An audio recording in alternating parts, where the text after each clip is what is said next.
grading wise, I feel like for me, grading has always been very straightforward. I think it's also like because I'm a business major that everything is very like straightforward. Like there's no like blurry areas. There's like very few gray areas and all that. But I do think like the straightforward like um grading system or like the grading system a lot of us grew up with is like not helpful depending on the class you're taking. Like if you're taking a course that's supposed to help you improve writing and they're doing like a grading system, then that's not helping you because they're like, oh, you've had poor writing this whole time, even though they're not grading you on, oh, you've grown through your writing throughout the semester.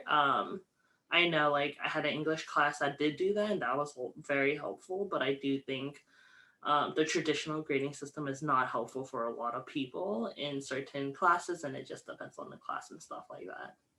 Yeah, grading is a little bit tricky because it is supposed to be like an assessment of how much a student has learned and like what where they're at in their learning, but then it's also been very destructive and harmful to many students as well. So it's kind of like a double-edged sword because you don't really know how you're going to evaluate students and then have them continue in that while also um, making it hard for them to learn. So I was relating to what Hillary said. Like I kind of had seen grading as like pretty straightforward. Like it was like the work you turned in reflected your grade. And now I'm kind of like, well, there's a lot more that should be taken into account, especially with like knowing your students and knowing what their capabilities are and how much they can dedicate time and energy to your class. And I think especially in this specific time, like this semester, last semester with the pandemic, with like, and I wrote this in my forum too, like with the social and political happenings of the world, like that's a lot to weigh down on a lot of students in different personal ways where they can just like tell me how they're invested in like taking time into my course. And so I think that that kind of makes it a more equitable way of learning, as well as like communicating with them specifically, like each individual, about what they think they deserve to get. And I mean, that's what we kind of talked about too in EXCO in general, like contract grading and letting the students tell us what they think they deserve. And I think that's also really helpful.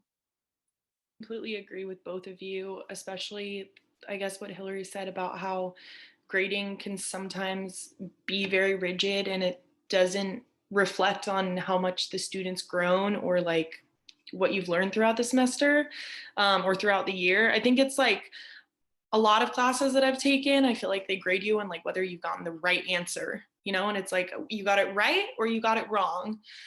And like that's difficult because like I really have like enjoyed classes that I've taken where even if you're contributing to the discussion and you're not getting it right, but you're still putting your thoughts and your ideas and like your opinions into it, even if you have no idea like anything about the concept and you took something away from it that the professor didn't, then you can still get a good grade.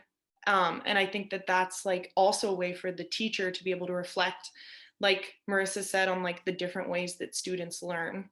For me, it was a bit more based off of like participation. Like, did you do the reflections? Did you come to class and participate, or did you participate on the forums? And so that's like it was like a pass or fail type of situation for me. And like that actually helped other people really contribute inside in within the class and actually have a conversation rather than just like everybody just wanted a grade.